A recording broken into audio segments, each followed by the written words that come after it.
Bonjour tous les étudiants. Bienvenue sur la chaîne Approve d'Isico. Aujourd'hui, nous allons étudier la mesure de l'intelligence. Cet jour कुछ इसी प्रकार की बातें हो रही थी आपके 1905 में, ठीक है। 1905 जब चल रहा था आपके कहाँ पे, जब हो रहा था आपके बंगाल का विभाजन, ठीक है।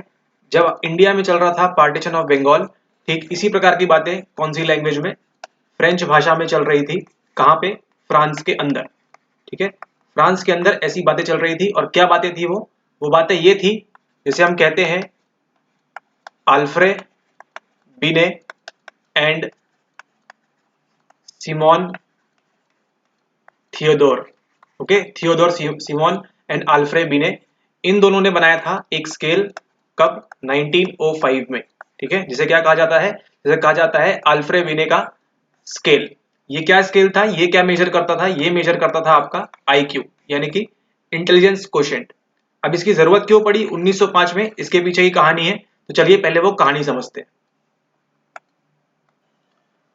1905 में फ्रेंच मिनिस्ट्री ऑफ एजुकेशन, ठीक है, जैसे हमारे यहाँ भी एजुकेशन का डिपार्टमेंट है, मिनिस्ट्री है, वैसे ही फ्रांस की एक मिनिस्ट्री एजुकेशन की। तब उन्होंने क्या कहा, उन्होंने कहा मिस्टर अल्फ्रेड बिने को कि आप क्या बनाइए, आप एक ऐसा फॉर्मल टेस्ट बनाइए, ठीक है। आप क्या बनाइए, आप बनाइए एक फॉर्मल टेस्ट जो क्या मेजर करेगा, जो मेजर करेगा इंटेलिजेंस को, ठीक है, आपकी बुद्धि को मेजर करेगा कि कैसा इंटेलिजेंस है। लेकिन मेन ध्यान कहाँ था इस मिनिस्ट्री का और अल्फ्रेड बिने का, ये ध्यान था उनका चिल्ड्रंस के ऊपर, ठीक है। मेन ध्यान था उनका बच्चों के ऊपर, कि कुछ बच्चे की जो लर्निंग है, जो अधिगम है, ये काफी फास्ट होता है, ठीक है। और कुछ बच्चे हैं जिनका लर्निंग अधिगम क्या होता है, काफी स्लो होता है। आपने भी कई सारी मूवीज में देखा होगा, कुछ मेंटली रिटार्डेड बच्चे होते हैं, ठीक है, मतलब 8th क्लास में है लेकिन उनको 3rd क्लास के सवाल नहीं बनते हैं, ठीक है। और कुछ ऐसे होते हैं जो 4th क्लास में होते हैं बट वो 7th क्लास के सवाल सॉल्व कर सकते हैं। ऐसा क्यों होता है, इसी चीज को डिस्कस करने के लिए मिस्टर अल्फ्रेड बिने एंड उनके साथ थियोडोर सिमोन, इन्होंने दोनों ने मिलकर बनाया था 1905 में एक ऐसा टेस्ट जो मेजर करता था आपके इंटेलिजेंस को, ठीक है, इंटेलिजेंस को मेजर करता था। ठीक इसी वक्त उन्होंने एक फॉर्मूला दिया।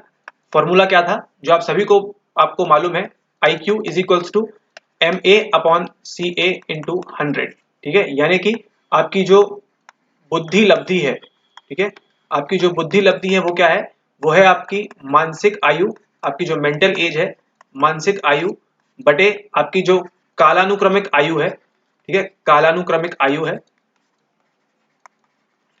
गुणे 100, ठीक है। इस तरह हम निकालते हैं IQ और ये होता है हमारे पास IQ का फॉर्मूला, ठीक है।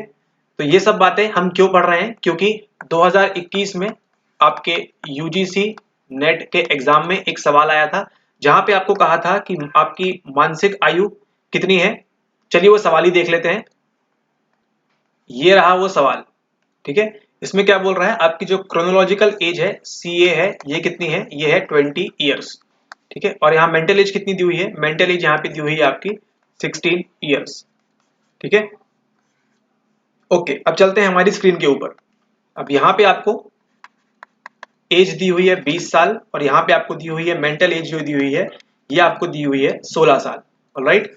लेकिन अब बात करते हैं जो अल्फ्रेड बिने और साइमन ने जो टेस्ट बनाया था IQ का, ये मेनली किसका था, ये था मेनली बच्चों के लिए।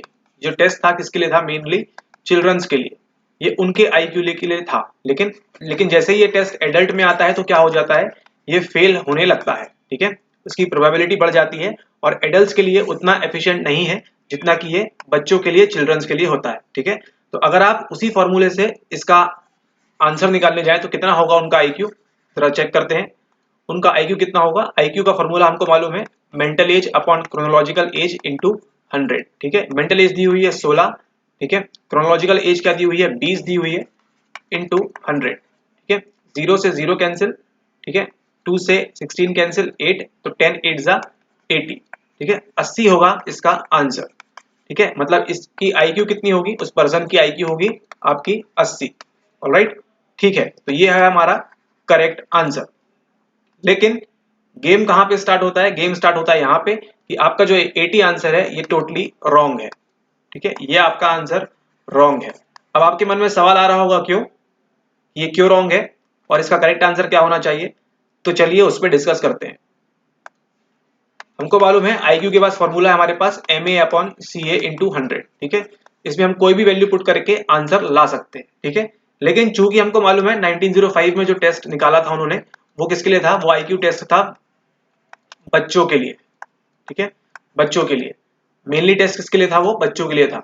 लेकिन यहाँ पे क्या हो रहा है, यहाँ पे जो क्रोनोलॉजिकल एज थी वो कितनी थी, वो थी 20 साल, ठीक है। मतलब 20 साल का अगर कोई व्यक्ति है तो वो बच्चों में नहीं कंसिडर किया जाएगा, ठीक है। उनको हम एक वयस्क कह सकते हैं या फिर हम उनको एक एडोलेसेंट कह सकते हैं, ठीक है।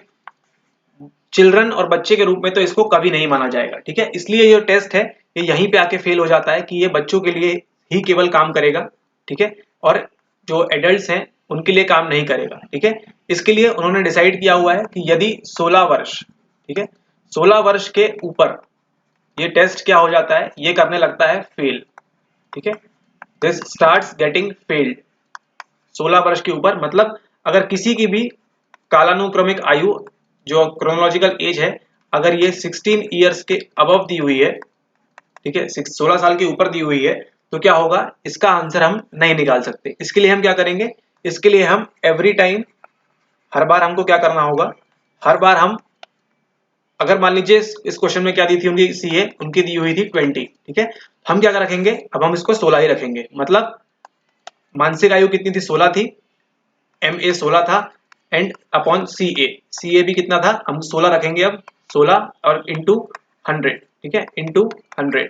सो अब उस व्यक्ति का करेक्ट IQ क्या आएगा, करेक्ट IQ आएगा उनका 100, ठीक है। तो ये जो डाउट है काफी बड़ा डाउट है, कई सारे लोग ने कमेंट भी किया, रॉन्ग आंसर्स भी हैं, ठीक है। तो ये डाउट को आज ही क्लियर कर लीजिए।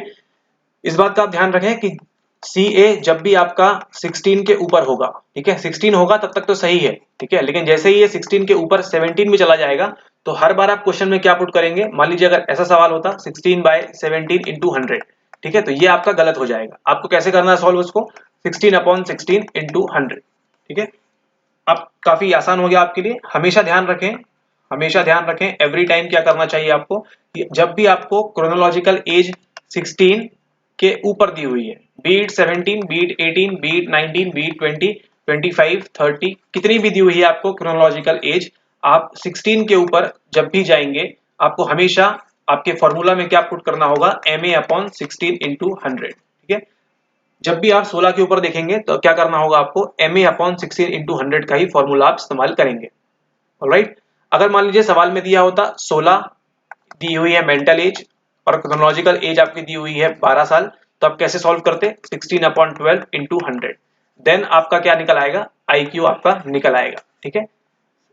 ओके, तो ये बात आपको समझ में आ गई कि जो अल्फ्रेड बिने का स्केल था IQ वाला, ये जो अगर आपकी CA 16 के ऊपर जा रही है, 16 के अबव है, तो क्या करेंगे, हम इसको यूज नहीं करेंगे, ठीक है।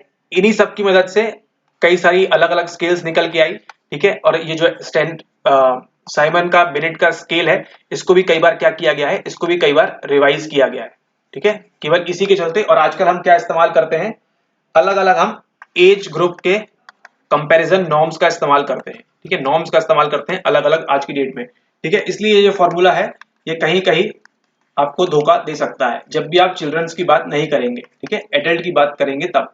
Alright, okay.